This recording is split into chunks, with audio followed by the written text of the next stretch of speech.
ada penonton marah kepada saya kerana saya mengkritik Habib Umar dalam beberapa perkara, dan dia kata apakah Astora ni lebih alim daripada Habib Umar lagi. Dengan itu dalam video ni hamba nak jawab tentang orang yang tanya perkara tu. Assalamualaikum, salam bahagia adik kakak pak cik pak mawa malum-malum pang-pangah pak cumacu tok dan share dan semua dah tengok lama kecek taning di Facebook, YouTube dan TikTok. Sebagai jawapan kepada orang yang kata amba tu apakah lebih alim daripada Habib Umar, saya nak jawab gini dah. Saya orang yang belajar agama daripada sekolah pondok sampai ke luar negara. Jadi adalah pengetahuan agama sedikit sebanyak dah. Tapi tak ada orang kata hamba ni sebagai ahli ulama, dan tak ada nak banding dengan siapa kata kita ni lebih alim, tak. Tapi kritik saya terhadap Habib Umar tu saya lakukan berdasar kepada pandangan kebanyakan ulama mu'tabar di kalangan ahli sunnah wal jamaah. Kata ada perkara-perkara tertentu dalam pandangan pendapat Habib Umar, juga perbuatan amalan dia mana ada kesilapan, ada kesalahan. Jadi hak tu kita kritik, iaitu kita kritik pandangan dia, amalan dia. Hak ulama royak bukan meroyak. Hamba sentiasa berdasarkan kepada pandangan dan pendapat ulama, dan pendapat pandangan ulama ni pula kita tapih dengan Al-Quran. Tengok betul ke tak? Tapih pula dengan hadis Nabi SAW. Tu jadi gitu saya buat. Bukan saya kata saya ni alim, tak. Tapi kita boleh pergi cari pandangan ulama mengenai perkara-perkara yang dibangkit oleh Habib Umar berkaitan dengan ziarah kubur yang dibuat berlarut sampai betul. Ada macam-macam amalan perbuatan waktu ziarah kubur.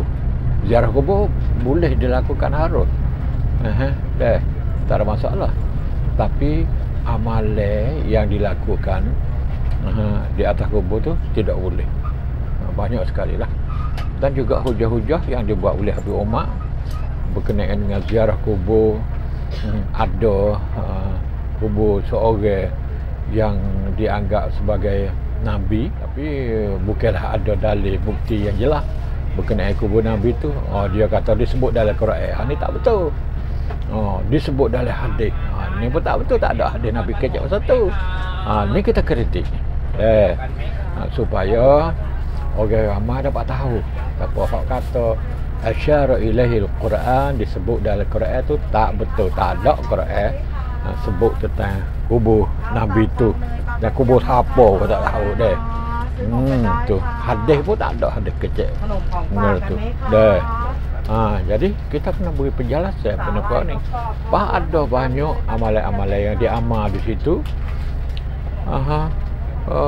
tidak berasas, tak ada dalam ajaran Islam, termasuk palu duf, palu gendai, palu rebana, palu kompang tiup sunah tu juga semua tu tak boleh lah.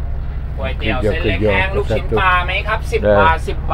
macam-macam acara, macam-macam permainan dibuat dalam perayaan di kubur Nabi, kubur yang didakwa kepada Nabi tu. Tak betul semua tu.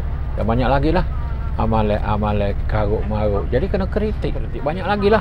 Yang mana nanti boleh tengok lagi. Saya akan dedah beritahu perkara-perkara yang tak betul, perkara-perkara yang silap, yang tidak ada dalam ajaran Islam, dibawa dan diamal oleh Habib Umar dan pengikut dia. Jadi kita kena beritahu. Lepas tu apa saya kajak ni semua ada bukti.